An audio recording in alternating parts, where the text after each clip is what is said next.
우리 함께 볼 말씀은 창세기 44장 7절부터 10절의 말씀입니다. 창세기 44장 7절부터 10절 말씀을 우리 합독하도록 하겠습니다.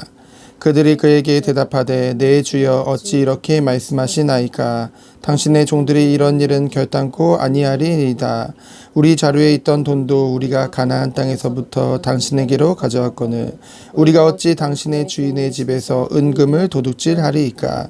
당신의 종들 중 누구에게 발견되든지 그는 죽을 것이요 우리는 내 주의 종들이 되리이다. 그가 이르되 그러면 너희의 말과 같이 하리라. 그것이 누구에게서든지 발견되면 그는 내게 종이 될 것이요 너희는 죄가 없으리라. 아멘. 오늘 본문을 보면은 의심을 받았을 때 그 형들의 반응이 나오게 되어집니다. 아직 확정된 것도 아니고 아직 그 죄가 발견된 것도 아니고 단지 의심일 뿐인데요. 형들의 반응은 어떻습니까? 굉장히 흥분하는 모습을 보게 되어집니다. 과거의 형들의 모습을 우리가 기억합니다.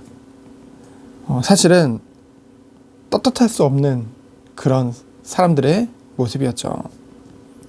동생을 감싸주기는커녕 그 동생을 죽이려고 했고요. 심지어는 노예로 팔아버리고 아버지에게 죽었다고 거짓말까지 했습니다. 구덩이에 요셉을 던져놓고는 그 앞에서 태연하게 요셉이 가져온 음식을 나눠 먹던 형들이었죠.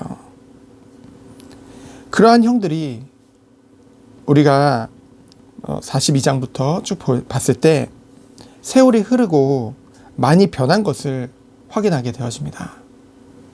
하나님 앞에서 정말 하나님을 고백하고 서로 나서서 다른 사람을 비난하기보다는 스스로 책임을 지려는 그런 모습도 조금은 보였고요. 과거를 후회하고 회개하기까지도 했습니다. 하지만 오늘 의심을 받으니 어떻습니까? 먼저 내가 나오는 거예요. 나의 의가 나오는 거죠. 의심을 받는 것 자체를 견디지를 못합니다. 그래서 9절에 보면은 어떻게 합니까? 뭔가 극단적으로 말을 하게 되어지죠. 그 말 자체가 지금 뭔가 굉장히 힘들다는 거죠. 발견하면 죽이라는 거예요. 그만큼 자신들의 결백을 주장하는 거죠. 하지만 어찌 보면은 나의 의가 강하기에 그것을 견디지 못하고 이렇게 얘기하는 것입니다. 말은 그렇게 하진 않지만은 겉으로는 변한 것 같지만은 여전히 나를 의지하고 나의 의를 의지하는 것을 보게 되어지죠. 하지만 우리는 이미 알고 있습니다. 이 의심이라는 것이 결국은 모든 것이 하나님의 언약을 이루려는 그 과정에 있음을 우리는 알고 있죠. 여러분, 하나님께서는 철저히 하나님 앞에 우리 자신을 내려놓기를 원합니다. 근데 어떻게 내려놓을 수 있나요? 복음을 깨달을 때, 정말 그 은혜를 깨달을 때 우리는 내려놓을 수 있습니다. 그리스도와 함께 내가 십자가에 못 박혔나니, 그 갈라디아 2장 20절의 그 바울의 고백과 같이 철저히 하나님 앞에, 그 복음 앞에 옛사람이 죽기를 원하시는 것이죠. 정말로 이것이 되어질 때 우리에게 오는 것이 무엇입니까? 진정 하나님의 언약이 보여지고 하나님이 준비하신 것을 보게 되는 줄 믿습니다. 여러분, 우리는 아담과 하와가 지은 그 원죄로 인해서 우리 또한 전적인 타락, 전적인 부패 가운데 있었습니다. 그 가운데서 전적으로 무능했던 존재라는 것이죠. 우리는 우리가 뭔가 의롭고 우리가 대단하고 우리가 뭔가 잘한다고 생각하지만은 우리는 원래 이런 존재였어요. 근데 하나님께서 하나님의 완전하신 은혜로 우리를 구원하신 것이죠. 이 가운데서 완전히 해방시켜 주신 것이죠. 죄의 종로로 탈 수밖에 없었고 마귀의 종로로 탈 수밖에 없던 우리들을 위해서 하나님께서는 복음을 주신 거예요. 왜요? 우리 스스로는 절대로 그 문제 가운데서 스스로 해결할 수 없음을 아시기에 우리에게 복음을 주신 것이죠. 복음은 기쁜 소식입니다.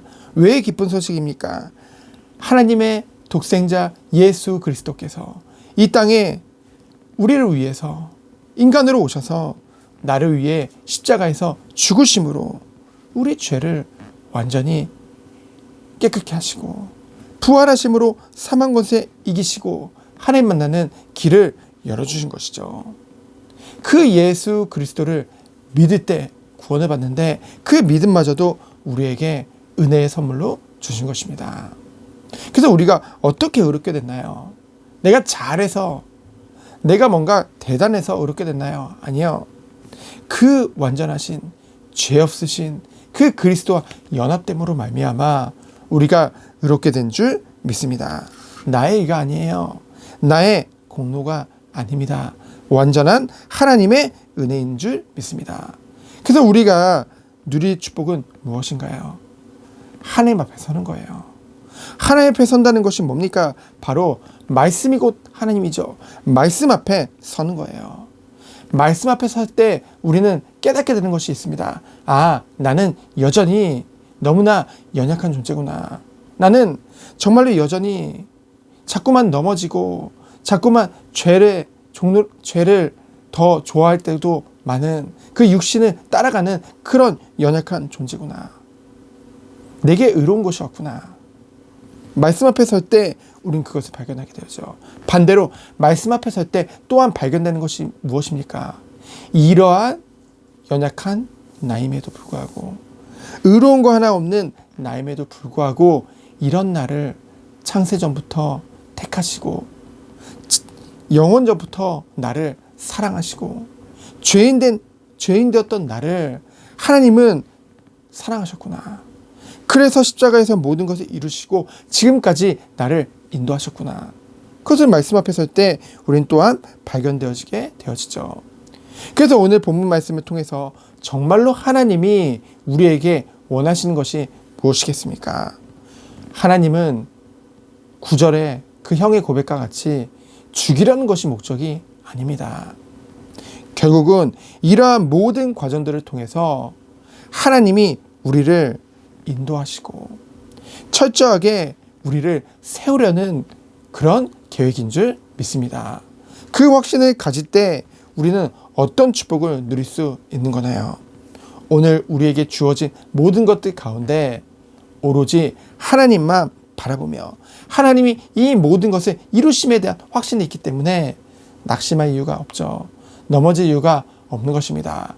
우리는 정말로 오직 이 모든 일을 이루시는 주님을 바라보며 나아가는 것이죠.